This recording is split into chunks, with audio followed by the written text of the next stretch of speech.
giving you an example, and the example is a company called the Horners, right? And they were in their ancient craft. They were looking at the crafting of horn, animal horn, right? And actually, obviously, that's not an industry that exists today.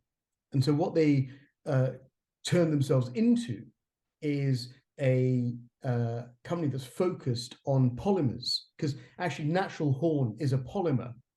And so they started to attract experts from the polymer sector, the plastic sector, and they found a niche within things like prosthetics and the medical sector. And so their company makeup today is around that industry.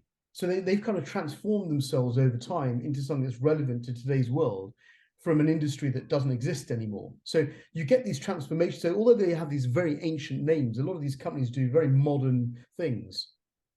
Yeah, and I think that's one really important thing that you have shed light on, and that is the versatility of these livery companies and how over time they have evolved. Because the fuelers originally started in coal, now you moved into energy, and I'm sure that, and even then you're looking at renewable sources of energy as well within that. So yeah, so thank you really for telling us about that. I But think it's important for our audience to hear because a lot of people in our audience aren't really familiar with the actual concept of livery companies, one, but also the functions of, as you said, these age-old institutions which have these old names but actually perform really modern functions. And I think that's the main thing if anyone listening to this takes away about livery companies, it's that key fact.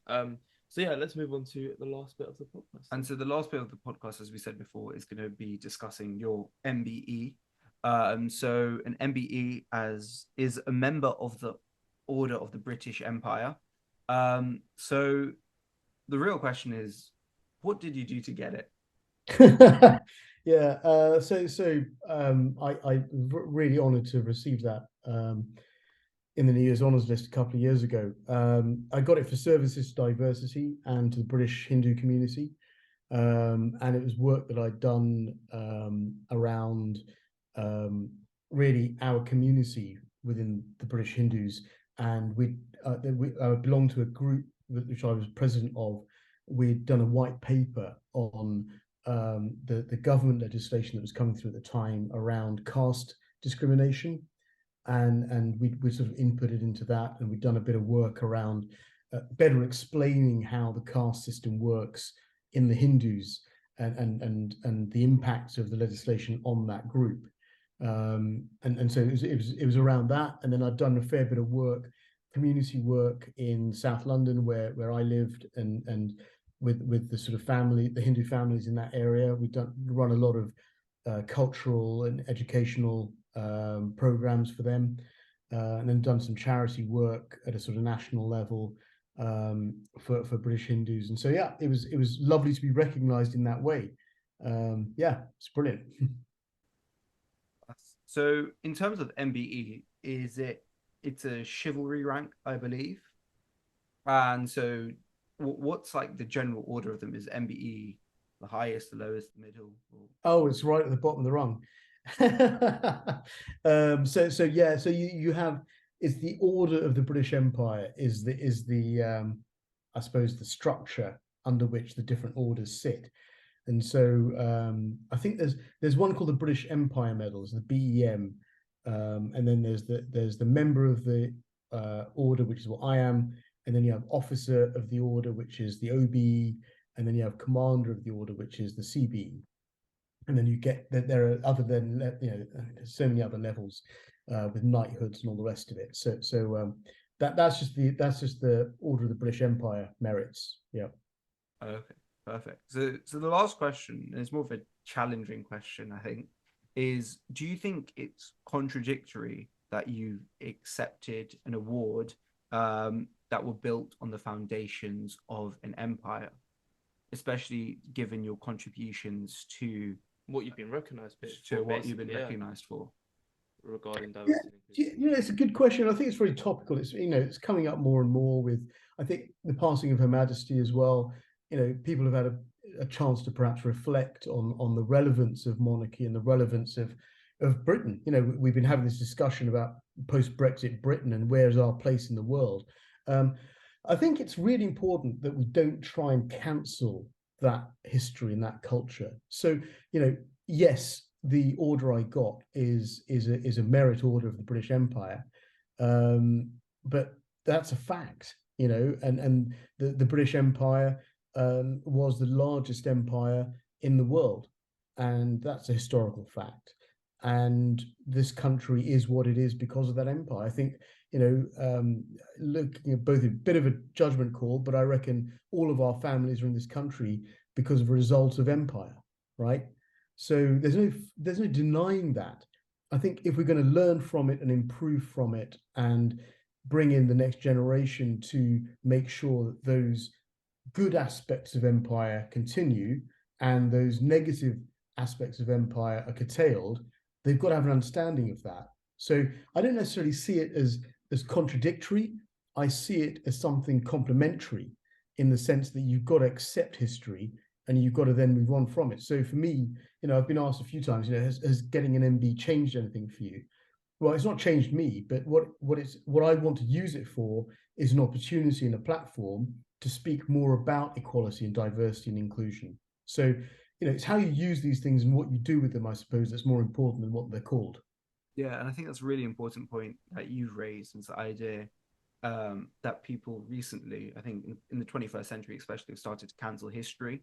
And I think by accepting it in a way, because you can't change history, but you can accept it. But I think by hiding it or rejecting it as a notion is something that will ultimately lead to a lack of knowledge, if that makes sense, between people as people are no longer aware of it. And I think that also that leads to that point of, if we can't even understand it because we're cancelling it. I mean, so for example, when we people talk about removing certain parts of history from the curriculum in schools because it may upset a few people or it may lead to radicalist thoughts.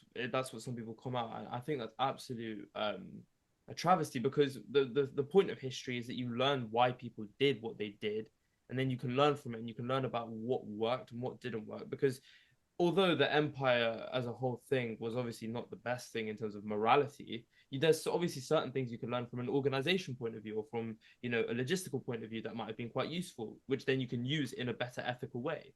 And it's by understanding history, by learning about it and appreciating it, not necessarily embracing it, means that you can actually move forward and actually make society and the world a better place.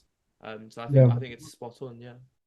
And I think it's also important, you know, we had this debate in the city. We've got a number of statues of people. You know, so, you know, it was interesting. There's one specific one I remember, and it's in Guildhall, and he's up there because he had delivered a speech to the then king on freedom of speech, and how, you know, the monarchy shouldn't be suppressing freedom of speech.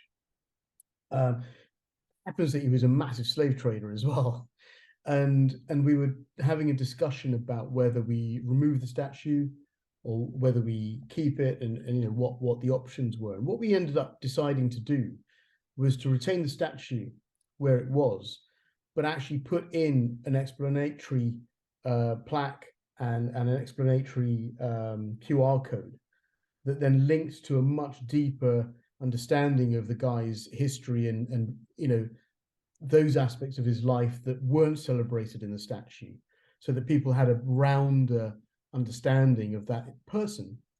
You know, and it's that old adage, isn't it, that good people can do bad things and bad people can do good things, because we're not all vanilla. No one's vanilla, and it's important to understand that holistic aspect of it. And the same goes for empire, right?